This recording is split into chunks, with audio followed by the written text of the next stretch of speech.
Arif bəy, Azərbaycan bu məsələdə çox ciddi bir rol olacaq. Yəni bizim söhbətimizdə, bundan öncəkində, hətta bundan sonraki söhbətlərimizdə olacaq. Elə gəldiyimiz bir nəticə var. Təşkilatlana bilmədik, güclü təşkilatlarımız yoxdur, potansiyelimiz güclüdür içəridə. Xaricdə o qədər belə gücümüz yoxdur və bunun da səbəblərini də mən indi bu proqramda yox, başqa proqramlarda zaman-zaman açıqlayırıq ki, niyə bu gündəyik və kimlər bizi gətirdi bu günə saldı, bunun hamısının səbəbləri var. İndi biz o vaxt, o zaman yoxdur ki, yenidən gələk, təşkilatlanaq, yenidən güclənək, yenidən, nə bilim, o resurslar axtaraq filan. O elə bir şans yoxdur, imkan da hələlik yoxdur, çünki zaman çox qısadır. Belə bir şərait yaransa ki, İran mərkəzi hakimiyyət təbii ki, bu hücumlardan sonra zəifləyəcək. Hücum olmasa, təslim olsa da zəifləyəcək. Tədricən yəni bunları, bu radikalizmi oradan məhv edəcəklər. Bu şubiyyə ki biz deyirik, bunları aradan qaldıracaqlar. Hər iki variantda mərkəzi hökumət zəifləyəcək. Və bu o deməkdir ki, Türkiyə də bir qədər güclənəcək, Azərbaycan da bir qədər güclənəcək. Mən niyə görə Türkiyə, Azərbaycan? Çünki məsələnin bir tərəfi Azərbaycandır, Arazın bir tərəfi, yəni sərhəd, o bir tərəfi də ki, ən təhlükəli yerdir və Pezeşkiyanın həmkarçılığı ilə, onun seçdiyi Kürd müavinlərin vasitəsilə Qərbi Azərbaycanda, orada hətta sənədləşdirmələri belə kürdləşdirirlər. Orada böyük bir kürdləşmə gedir və onlar artıq hazırdılar.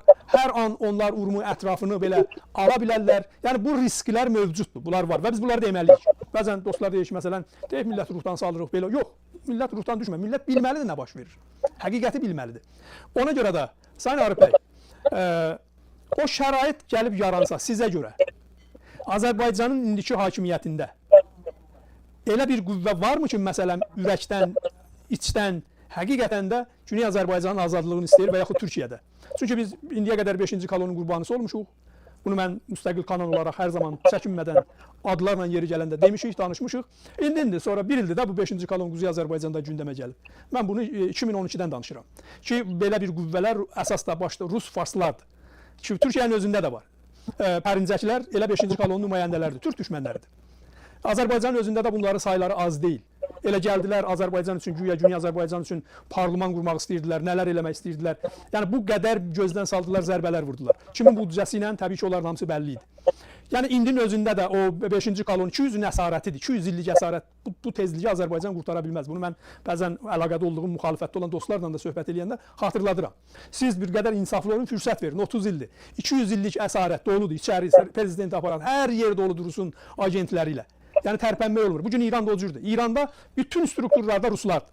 Onlar idarə edirlər. İranın bütün qərarları onlar verirlər. O zaman neçə il bundan öncə idi. Ukraynadakı sərnişin təyyarəni birbaşa Putinin əmri ilə vurdular. Yəni çünki onun nəzərdə tutduğu bir şəxslər o təyyarənin içində idi. Görün ona görə, bir adama görə nə qədər insan qurbanlıq oldu. O baxımdan bunları yəni nəzərə alaraq, bunların dışında demək istəyirəm ki, həqiqi Azərbaycanda, hələ Türkiyəni qoyuruq kənara, həqiqi Azərbaycanda belə bir qüvvələr varmı ki, o mərkəzi hökumət yıxılanda və yaxud zəifləyəndə, məsələn, Kürd silahlı toqquşmalarının qarşısında əskər oradan, nə bilim, o dronlar göndərər, helikopterlər göndərər, əskərlər göndərər. Təbii ki, bizim əli silah tutan kifayət qədər Güney Azərbaycanda əskərlərimiz var. Amma bunları bir başçılıq, bunlara rəhbərlik etmək, bunları bir araya yığmaq, onu ancaq dövlət eləyə bilər. Onu biz eləyə bilmərik. Onu nə media edə bilər, nə təşkilatlar edə bilər. Yəni, belə bir plan sizə görə varmı? Necə deyərlər, o son mərhələdir. Elə bil ki, son mərhələdə ehtiyacımız bunadır. Bu mümkündürmü? Buyurun, lütfən.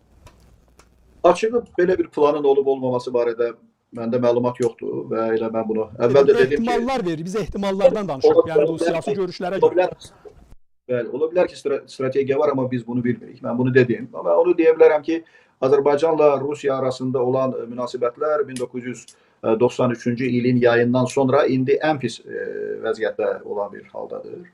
Elə Münhendəki görüşlərdə Fransa 24 televiziyasına müsahibə verərkən, eyni zamanda orada görüşlərdə iştirak edərkən bu məsələlərə toxundu İlham Əliyev. O dedi ki, yəni orada Zelenski ilə görüşdü və bu görüşlərdə də müəyyən, zamanda müsahibələrdə də müəyyən mesajlar verildi. Mesajlar ondan ibarət oldu ki, Rusiya hərbi qüvvələri Azərbaycanın Kiyevdəki diplomatik mərkəzinə, səfirliyinə 3 dəfə hərbi zərbə endiriblər. Eyni zamanda orada SOCAR-ın müəyyən obyektləri var, ora zərbələr endiriblər və bunlar faktiki olaraq Azərbaycana qarşı düşmənçilik mövqeyinin göstəricilərindən biridir. Eyni zamanda ötən il uçağın düşürülməsi, orada 30-dan çox adamın həlak olması, sərnişin təyyarəsinin vurulması və bu hadisəni törədən cinayətkarların cəzalandırılmaması və s. kimi amillər göstərir ki, Azərbaycan hakimiyyəti ilə Rusiya hakimiyyəti arasında münasibətlər indi 93-cü ildən bu üzrə ən gərgin olan vəziyyətdədir. Yəni bu baxımdan hal-hazırda Azərbaycan hakimiyyətinin Rusiyanın diktəsi ilə fəaliyyət göstərməsini iddia edəcək hər hansı bir əsaslar yoxdur. Türkiyəyə gəldikdə, Türkiyədə müəyyən manevrlər edir. Siz elə bu sualın əvvəlində şahmatı göstərdiniz və oyunların getdiyini dediniz. Təbii ki, hər bir dövlət maraqlara uyğun fəaliyyət göstərir. Yəni, ədalət uğrunda, həqiqət uğrunda yox, maraqlar uğrunda mübarizə gedir və son dövrlərdə bu açıq şəkildə ortalığa çıxıb və açıq şəkildə hər şeyin maraqlar üzərində qurulduğu iddia edilir.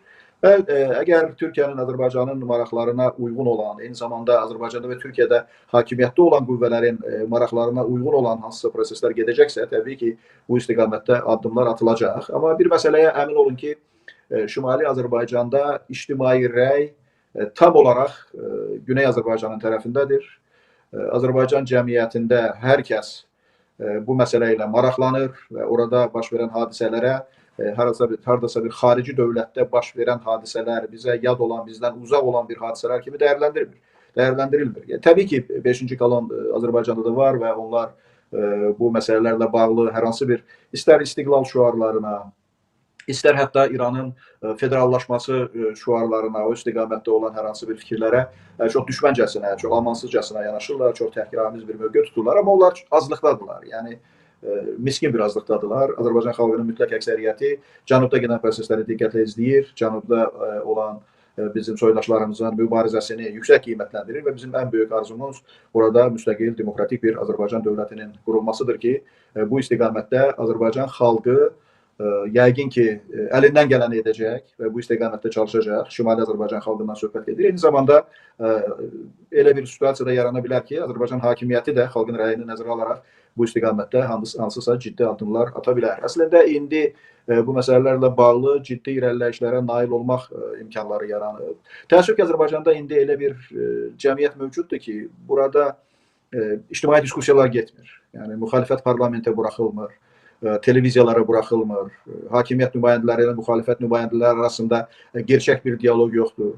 Yəni, bizim fikirlərimizi elə Azərbaycan hakimiyyətinə də xaricdə olan televiziya kanalları vasitəsilə daha çox çatdırmaq imkanlarımız olur və ya sosial media üzərindən, internet resursları üzərindən öz fikirlərimizi çatdırırıq. Və buradan da mən bir məsələyə diqqəti cəlb etmək istəyirəm ki, hal-hazırda Amerikada olan administrasiyanın bir sıra mənfi cəhətləri haqqında dünya miqyasında müzakirələr getməsinə baxmayaraq, bu administrasiyanın davranışlarından istifadə edərək müəyyən nəticələrə nail olmaq da mümkün ola bilər. Məsələn, elə Trump marşrutunun açılması ilə əlaqədar Trumpın tutduğu mövqe, bu Zəngəzur dəhlizi ilə bağlı gedən proseslərin Rusiyanın bu regiondan çıxmasına müsbət təsir göstərməsi kimi hallar mövcuddur ki, bunlar Azərbaycanın milli maraqlarına uyğun olan, eyni zamanda Türk dünyasının, Azərbaycanın, Türkiyənin maraqlarına uyğun olan proseslərdir. Eyni zamanda onu qeyd etmək lazımdır ki, indi Donald Trump istər Türkiyə Cumhurbaşqanı Recep Tayyip Erdoğan haqqında, istər İlham Əliyev haqqında, istər Özbəkistan və